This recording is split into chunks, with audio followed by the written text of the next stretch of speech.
আসসালামু আলাইকুম।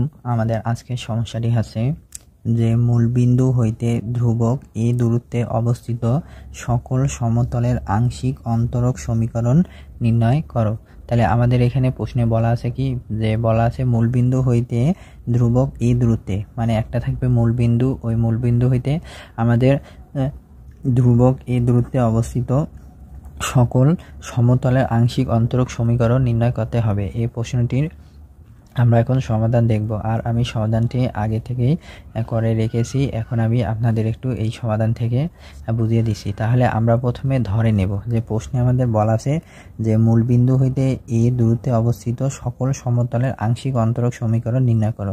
তাহলে আমরা ধরে নিলাম যে মূলবিন্দু হইতে ধ্রুবক এই দূরত্বে অবস্থিত সকল সমতলের সমীকরণকে আমরা ধরে নিলাম lx plus my plus nz equal a। তাহলে আমরা ধরে নিলাম কি, যে মূলবিন্দু হইতে ধ্রুবক এই দূরত্বে অবস্থিত সকল সমতলের সমীকরণ lx plus my plus nz equal a। এটাকে আমরা 1 নং সমীকরণ দিলাম। এখানে সমতলের অভিলম্বের দিক কোসাইন হবে l mn। এই যে l মানে আছে x এর সহগ l, y এর সহগ আছে m, আর n এর z এর সহগ আছে n। তাহলে আমাদের এখানে যে সমতলের অভিলম্বের দিক কোসাইন আছে কি l mn। অতএব আমরা যে লিখতে পারি l square plus m square plus n square equal 1। এটি আছে যে সমতলের অভিলম্বের দিক কোসাইনের একটা উপপাদ্য। এটি আপনাদের অনার্স প্রথম বর্ষের অ্যানালাইটিক অ্যান্ড ভেক্টর জিওমেট্রিতে এটির প্রমাণ আছে। আমরা এখন সেটি দেখব না, আমরা এই অঙ্কটার ক্ষেত্রে জাস্ট মনে রাখবো যে মূলবিন্দু হইতে ধ্রুবক এই দূরত্বে অবস্থিত সকল সমতলের সমীকরণ হবে lx plus my plus nz equal a। তাহলে এইখানে a আছে, a মানে হচ্ছে যে আমাদের ধ্রুবক এই দূরত্বে বলছে, এই জন্য আমরা এটাকে সমান a ধরছি। আর এখানে সমতলের অভিলম্বের দিক কোসাইন কি l mn। অতএব l square plus m square plus n square equal 1। এখন এটিকে আমরা 2 নং সমীকরণ দিলাম। আমরা এখন 2 নং সমীকরণকে x এবং y এর সাপেক্ষে আংশিক অন্তরীকরণ করব। তাহলে আমরা এখানে লিখলাম যে 2কে x ও y এর সাপেক্ষে আংশিক অন্তরীকরণ করে পাই। তাহলে আপনাদের এই অংশটুকু একটু ভালোভাবে বুঝতে হবে যে এখানে আমাদের আছে 2 এ আছে l square plus m square plus n square. এখন আমরা আংশিক অন্তরীকরণ করব হলো x এর সাপেক্ষে। তাহলে আমাদের এখানে দেখেন l m n মানে l square m square n square আছে। তাহলে এই সমীকরণে আমাদের এখানে চলক কোনটি হবে, এখানে আমাদের চলক কোনটি হবে সেটি আপনাদের বুঝতে হবে।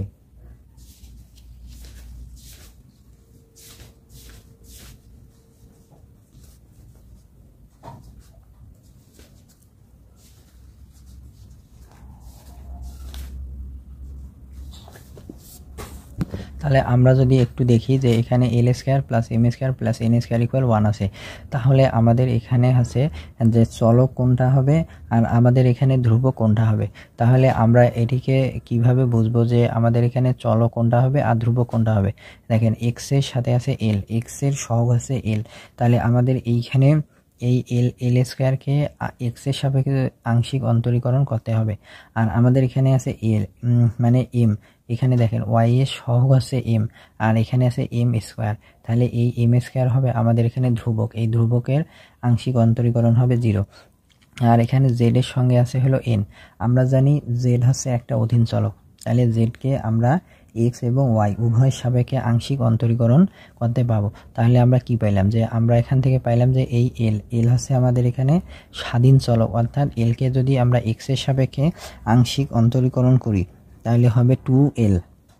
এখন আমরা কিভাবে বুঝবো, এই যে এখানে x এর সহগ আছে l, তাহলে আমরা এই l স্কয়ারকে যদি আমরা x এর সাপেক্ষে আংশিক অন্তরীকরণ করি তাহলে হবে 2l প্লাস, এরপরে আমাদের আছে এখানে y সহগ m, আর এখানে আছে আমাদের m স্কয়ার। তাহলে m স্কয়ার হচ্ছে আমাদের এখানে ধ্রুবক, আর ধ্রুবকের আংশিক অন্তরীকরণ হচ্ছে 0 প্লাস।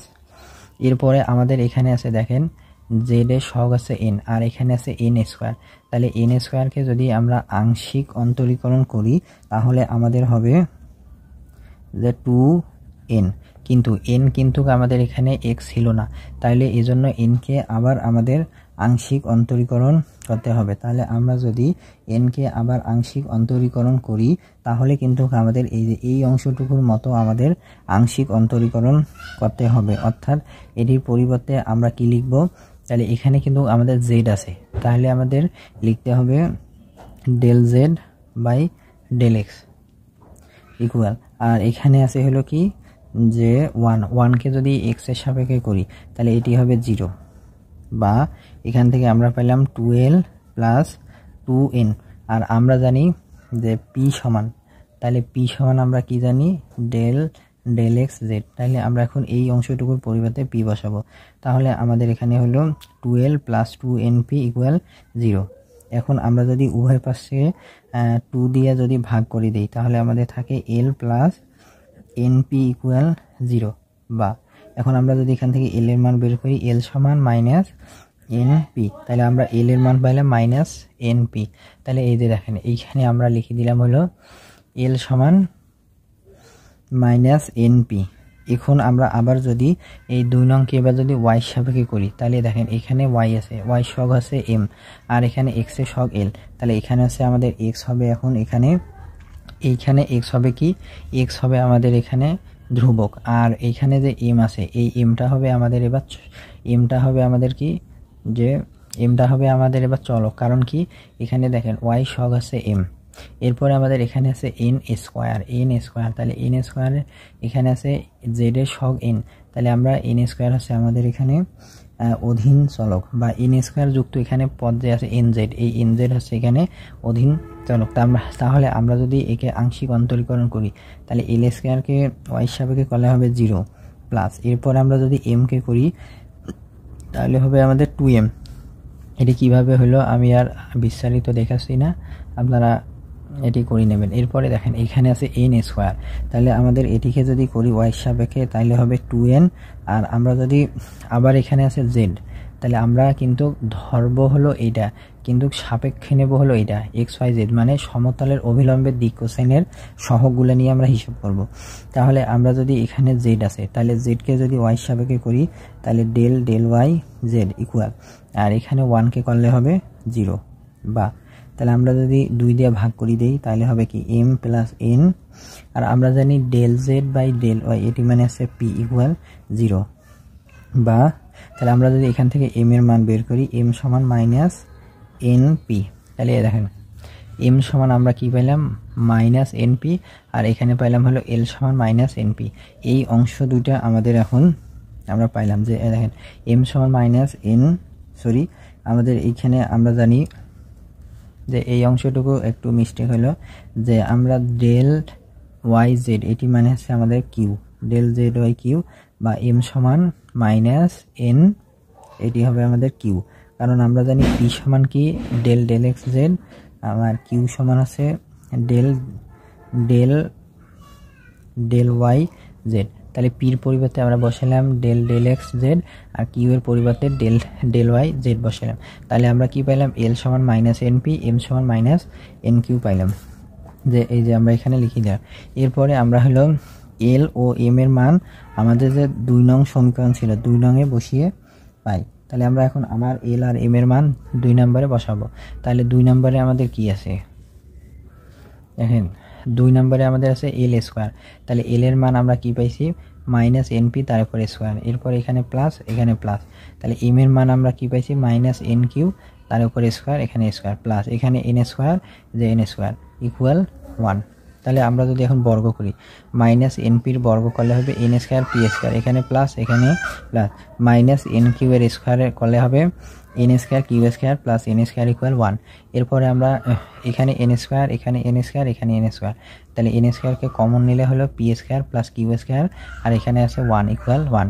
এরপরে যদি আমরা এন স্কয়ার ইকুয়াল, তাহলে এইখানে আমাদের ভাগ আছে এই অংশটুকু আমাদের গুণ আছে p square plus q square plus 1, এটি এন স্কয়ারের সাথে গুণ আছে, এদিকে আসলে ভাগ হইল। এরপরে আমরা জানি এইদিকে স্কয়ার যদি থাকে তাহলে ডান পাশে আসলে বর্গমূল হবে, অর্থাৎ আমরা এইটারে উভয় পাশে বর্গমূল নিলাম ইকুয়াল। এরপরে আমরা এই বর্গমূলটা 1 এর উপর বর্গমূল দিলে 1, আর p square plus q square plus 1 এর উপর বর্গমূল দিলে হলো বর্গমূল p square plus q square equal 1। এরপরে আমরা যদি এই অংশটুকুকে উল্টাই লিখি, আমরা জানি বর্গমূল মানে হচ্ছে হাফ, এই বর্গমূল মানে হাফ, আর যেহেতু এটা নিচে আছে এই নিচটা আমাদের উল্টে গেল, অর্থাৎ 1 এর উপরে চলে গেল, মানে লবটা আসলো হরে হাতটা আসলো লবে, এই জন্য এটা হলো p square plus q square plus 1 তার পাওয়ার হচ্ছে মাইনাস হাফ। মাইনাস হাফ কেন আসলো? কারণ আমাদের এখানে p square plus q square plus 1-এর উপরে বর্গমূল আছে, তাহলে বর্গমূল যদি উপরে চলে যায় তাহলে সেখানে হবে মাইনাস হাফ। এই অংশটুকু পাইলাম। এখন আমরা যদি একটু ভালোভাবে দেখি যে সেটি হচ্ছে যে আমাদের এখানে এখানে এখানে এই তিনটার মধ্যে আমাদের এন কমন যায়, তাহলে আমরা যদি এখানে এন কমন নেই,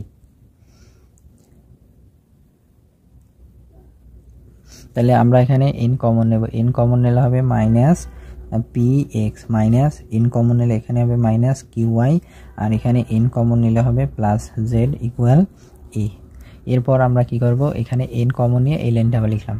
এরপরে আমাদের কাজ হচ্ছে যে এখানে দেখেন যে এই যে এন, এই এনটা এইদিকে এর সাথে গুণ আছে, তাহলে এই দিকে আসলে ভাগ হলো, অর্থাৎ এ ভাগ এন। এরপরে আমরা এই যে এন যেই আছে এনটাকে আর গুণন করে দিলাম, আর গুণন করে দিলে হলো n into z minus p x minus q y equal এখানে থাকলো হলো আমাদের এ। তাহলে আমরা এখন এখানে এই এন এর মান আমরা বের করছি। এন এর মান আছে p square plus q square plus 1, তার পাওয়ার আছে মাইনাস হাফ। এটি আমরা বের করছি যে এন এর মান আছে p square plus q square plus 1, তার পাওয়ার আছে মাইনাস হাফ। এরপরে আমরা এখানে লিখলাম হলো z minus p x minus q y, এই যে z minus p x minus q y equal এ।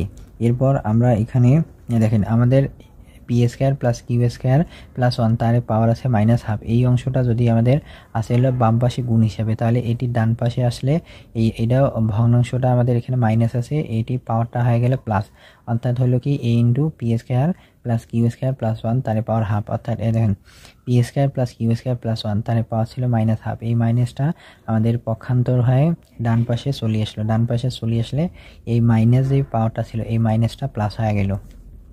এখন আমরা দেখেন এখানে জেড সমান, এই যে জেড সমান লিখলাম, আর পি এক্স মাইনাস কিউআইকে আমরা এইখানে ডান পাশে পাঠিয়ে দিলাম। তাহলে জেড সমান এখানে ছিল মাইনাস, ডান পাশে আসি হলো পি এক্স, এখানে ছিল মাইনাস কিউআই, ডান পাশে হলো প্লাস কিউআই, আর এখানে আমাদের এই অংশটুকু ছিল a into p square plus q square plus 1, তার পাওয়ার হাফ।